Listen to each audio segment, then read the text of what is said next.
Hello बच्चा लोग, welcome to new session. हमने हमारा केमिस्ट्री ऑफ एल्केन्स खत्म कर लिया है एंड आज हम स्टार्ट करने वाले हैं हमारा केमिस्ट्री ऑफ एल्कीन्स।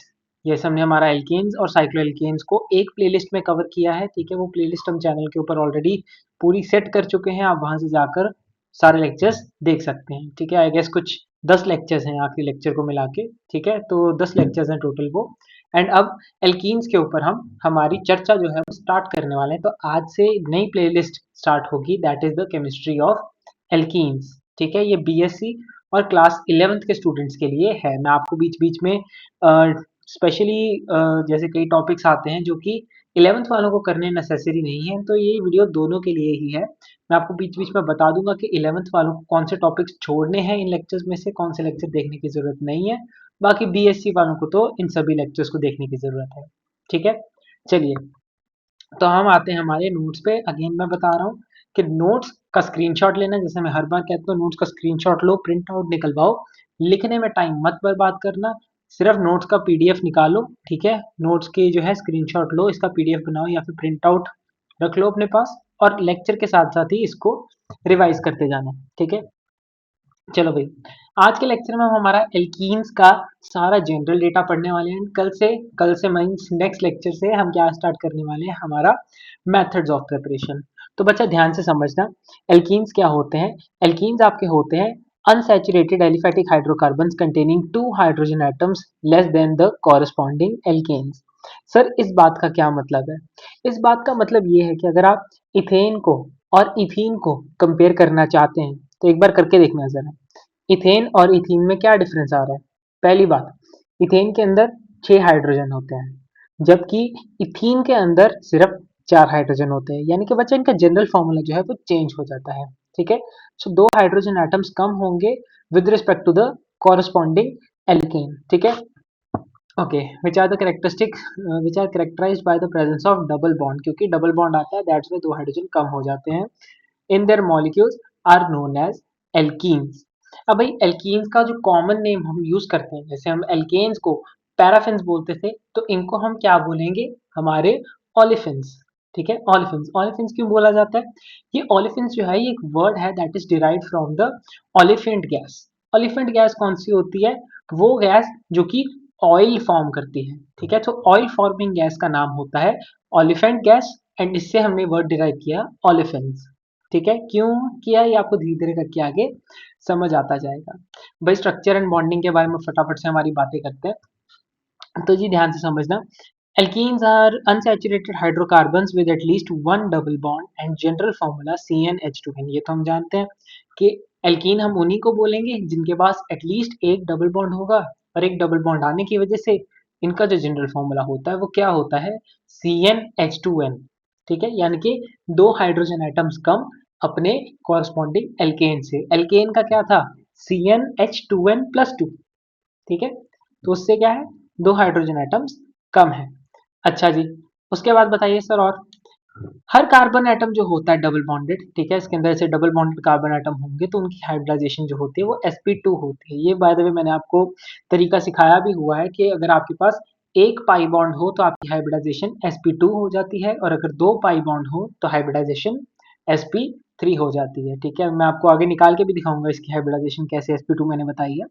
उसके बाद मेन पॉइंट इसका क्या है, the pi electron cloud is present above and below the plane of the sigma bonded skeleton. अब ये जरूरी पॉइंट है भैया, ये जरूरी पॉइंट है, ध्यान से समझना इस पॉइंट को। मैं क्या कर रहा हूँ, ये मान लीजिए मेरा हाथ है।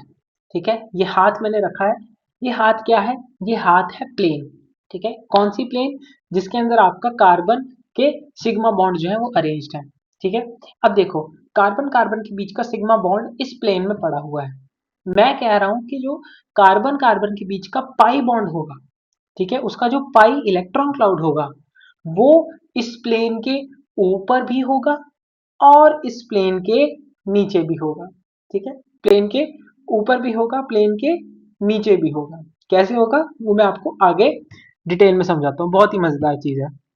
चलिए, उसके बाद आपका कार्बन कार्बन का जो डबल बॉन्ड होता है, इसकी बॉन्ड लेंथ याद रखना बच्चा 1.34 एंगस्ट्रॉम, और बॉन्ड एनर्जी जो इसको ब्रेक या फिर इस बॉन्ड की फॉर्मेशन के लिए रिक्वायर्ड होती है वो होती है 146 किलो कैलोरी पर मोल।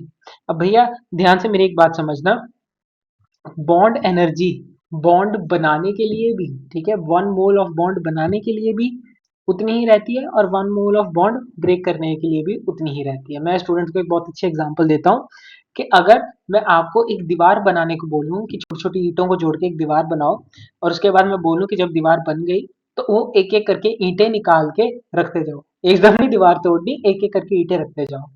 आप नोटिस करना, जितनी एनर्जी आप वो एक एक रख के, ईंट रख के दीवार बनाने में जितना एनर्जी लगाओगे, उतना ही एनर्जी आप एक एक करके उस दीवार में से ईंटें निकालने में लगाओगे।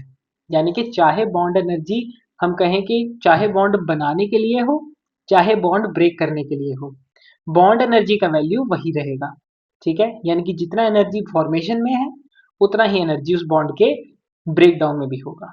ठीक है, सेम अमाउंट ऑफ एनर्जी। तो बॉन्ड एनर्जी इनके केस में कितना होता है, 146 किलो कैलोरी पर मोल। ठीक है, चलिए भाई, अब आपको यहाँ पर सामने दिख रहा होगा आपका कौन सा, इथीन मॉलिक्यूल दिख रहा होगा। ठीक है, इथीन जो है ऐसा दिखता है, CH2 डबल बॉन्ड CH2। इसमें अगर मैं एक कार्बन की इलेक्ट्रॉनिक कन्फिग्रेशन लिखूं तो कार्बन कितने पे आता है, छठे नंबर पे आता है, तो 1s2 2s2 2p2। ठीक है, गैसियस स्टेट में जो GS है, this is the gaseous state. Gaseous state में बच्चे हम क्या करेंगे, इसका कन्फिग्रेशन जो है हम इलेक्ट्रॉन रिप्रेजेंटेशन करेंगे। ठीक है जी, बना दिए, इलेक्ट्रॉन रिप्रेजेंट कर दिया हमने।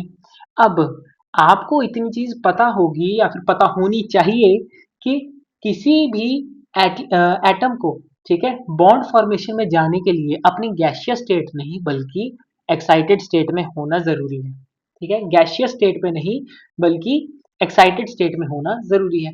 तो एक्साइटेड स्टेट में क्या होगा पुत्र, ध्यान से देखना। एक्साइटेड स्टेट में ये जो 2s है ना, इसका एक इलेक्ट्रॉन यहां से निकल के 2p में चला जाएगा। 2s का एक इलेक्ट्रॉन निकल के 2p में चला जाएगा। ठीक है, तो चला गया, हमने हमारी एक्साइटेड स्टेट शो कर दी।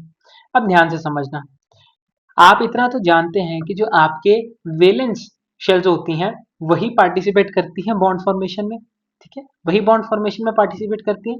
तो यहाँ पर कौन, 2s और 2p पार्टिसिपेट करेंगे। कैसे करेंगे, यहाँ पर हम फिर से हमारे देखते हैं।